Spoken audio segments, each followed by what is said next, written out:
Olá, gente. Eu sou Ailton Ferreira. Vamos nós com a tirinha da história desta sexta-feira, 4 de junho. Hoje é o Dia Internacional de Proteção às Crianças Vítimas de Agressão, vítimas de violência. É bom lembrar que aqui no Brasil, até 1935, o trato, o cuidado com a criança era um assunto de segurança pública. Somente a partir de 1967 é que a questão da criança passou a ser tratada pelos órgãos de promoção e assistência social, órgãos das estruturas de governo do Brasil.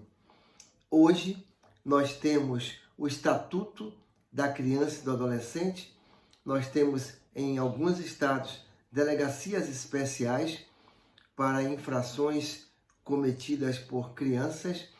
Hoje nós temos um aparato do Estado brasileiro que cuida das políticas públicas para as crianças e adolescentes.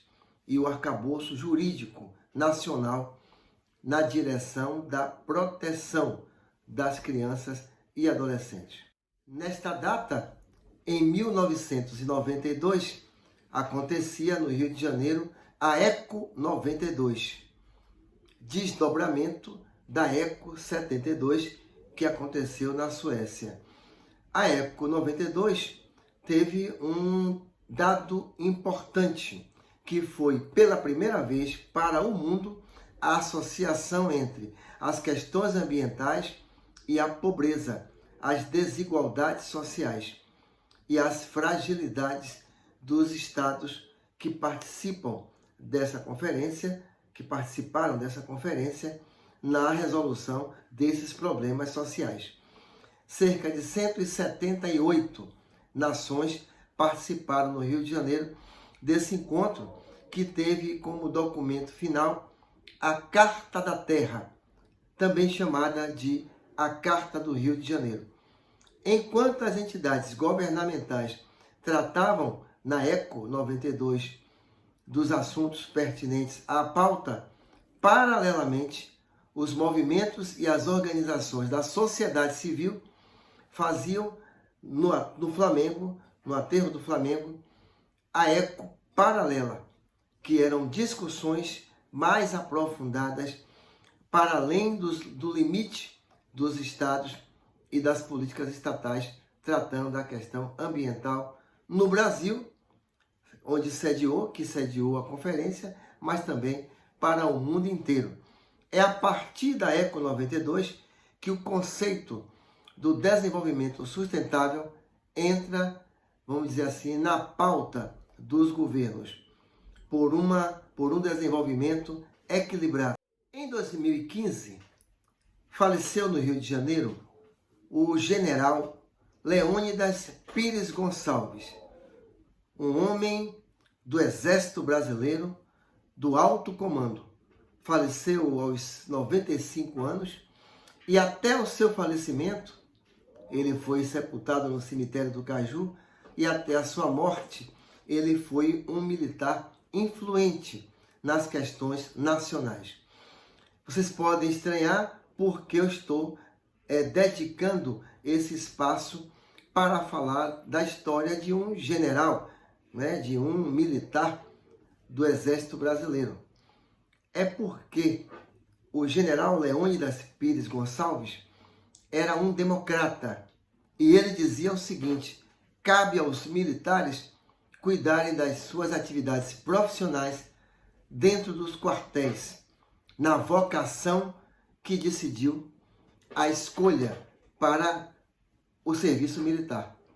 Quando Tancredo morreu, o general Leônidas Pires Gonçalves foi a voz das Forças Armadas Brasileiras a assegurar a transição democrática sem nenhum atalho, fazendo com que o vice José Sarney fosse empossado, porque tínhamos uma dúvida na Constituição, porque o presidente só é presidente depois de empossado.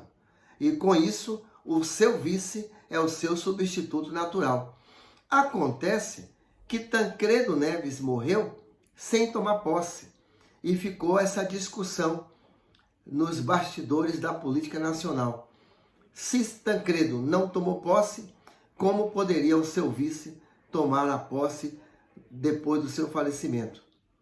E o general Leônidas Pires Gonçalves, um homem da alta patente, do alto comando do Exército Brasileiro, assegurou a transição e não só isso. Ele dizia: nada de militar do Exército nem das Forças Armadas se misturarem com as discussões políticas brasileiras.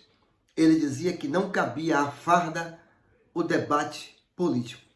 Eu estou trazendo aqui a memória do general Leônidas Pires Gonçalves, respeitado no Exército e nas Forças Armadas, para contrapor o que infelizmente está acontecendo no Brasil de hoje, onde um coronel do Exército, traindo os próprios princípios da farda e do militarismo, entra em campanha, fazendo comício e depois não foi punido como toda a cúpula do Exército esperava que o fosse. Esse acontecimento, segundo alguns cientistas políticos e juristas que foram consultados, abre um precedente grave, porque quando as armas entram na política, não é um sinal de saúde democrática. A tirinha fica por aqui. Eu peço a você o like no nosso canal do YouTube e peço que dê a curtida na nossa página, no nosso perfil do Facebook. No YouTube é Ailton Ferreira, o nosso canal, e peço também para divulgar com os amigos, as amigas, a tirinha da história.